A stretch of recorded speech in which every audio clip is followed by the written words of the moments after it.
everyone, and welcome to this great recommendation. Still working on the title for that. For Undead Unluck, another weekly Shonen Jump manga. So, like I said in the Kaiju number 8 video, this isn't a review per se, because I don't really like doing reviews for incomplete stories and things like that, even if it's just a break in a season or something similar. Because, for example, another weekly Shonen Jump manga, I just read the recent chapter for Chainsaw Man, and my opinions just went real hard. They were already heading that way for the same exact reason, but they hit that kind of point really hard, and it was just like, I don't know if I can care about this anymore. I'm gonna read it in the hopes that there's some twist in here, but if there isn't, it's not the point. We're here for, like I said, Undead Unluck, a series that has been really interesting.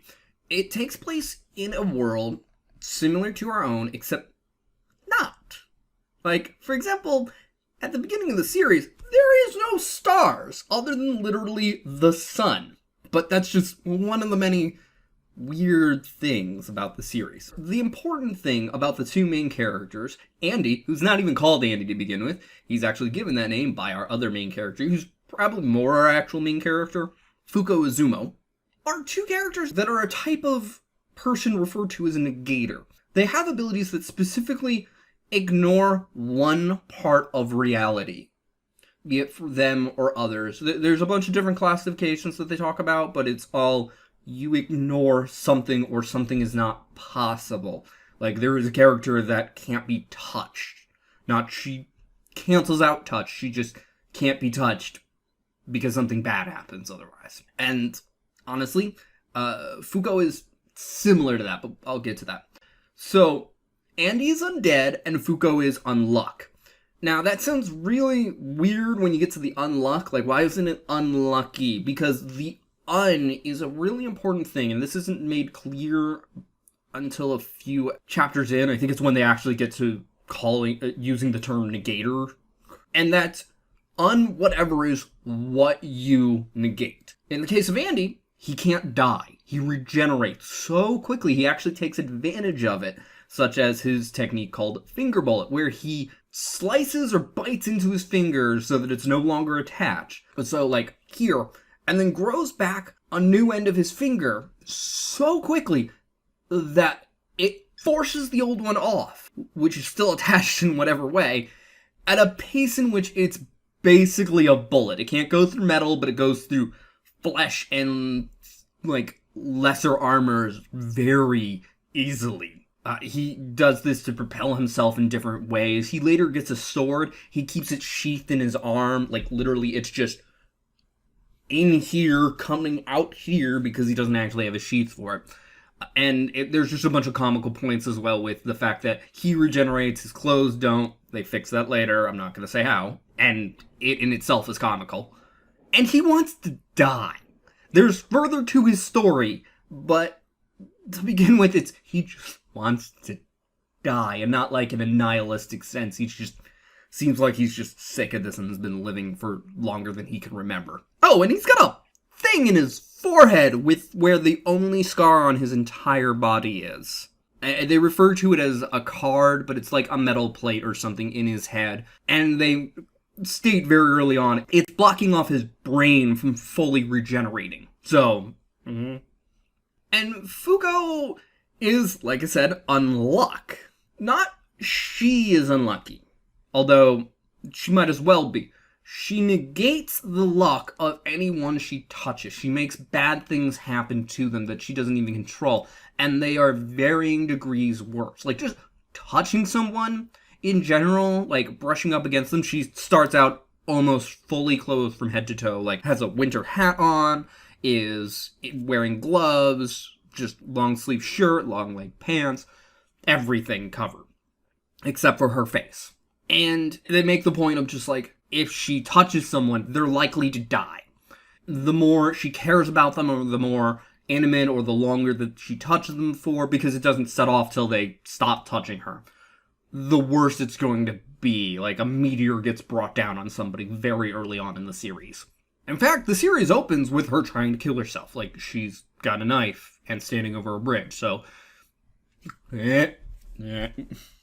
because she's sick of it. She doesn't want to be alone. She wants romance. She wants to find someone, but she can't get close to anyone in a physical sense.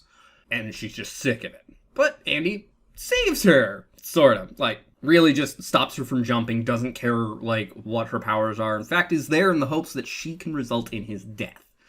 Now, heads up that there is a bit of sexual context between the characters, because once he learns that intimacy is an important thing, he's just like, well, then we just need to have sex. It's not at all rapey or anything like that. He even gets really angry at her when she implies that he's going to force himself. He's like, no, I want you to actually fall in love with me, kind of thing, which is a little bit of twisted logic. I want you to fall in love with me so that you can then kill me. But that all gets derailed pretty quickly as an organization comes in and kind of screws everything up and tries to capture them or kill them because they are deemed a threat to the world. The series goes into a very interesting direction after that, but it would be spoilers for me to start talking about it. And while the death thing never goes away, because Andy continuously brings it up occasionally, like, maybe this will kill me, and it's like, or, nope, that didn't kill me. And more things get explored with his characters, while Fuko doesn't really need to be explored. She's kind of there as the analog for us, as close as one can get from the various negators, which is still what the series primarily follows. And it kind of gets this team sort of vibe from it eventually. Not too long in fact. But how it gets to that point and everything is really interesting. And then where it goes from there is its own interesting thing. It's just really weird take on the fact of how this world works. And Ragnarok is mentioned not too far in. So if you want a comedy-based thing that's definitely a fight manga, again, majority of Weekly Shonen Jump is, I'd recommend taking a look at this, but understand the rules of the setting are not fully described already, and even the basics take a few chapters to get into. The plot does change pretty early on, and that's more in the sense of there is no real plot beyond Andy wants to die and Fuko wants to fall in love. And it just gets derailed more into there is a greater thing that you two are getting dragged into, which results in them meeting a bunch of interesting characters that I'm hoping will stay around longer. The ones that don't do go away pretty quickly. But that's it for now. Like I said in the Kaiju number 8 video, this is a format that I have to work on, but I thought I'd give it a try. This is not a review. The series is not over. There's no clear break in story arcs, and I might review story arcs if people would like me to. If so, please comment. So, for now, I hope you enjoyed. If you did, feel free to press that like button. If you think somebody else will enjoy this, feel free to share this video. Either way, you'll help this video get seen more. If you didn't like this video, go ahead and press the dislike button, but please don't dislike it just because the format is bad.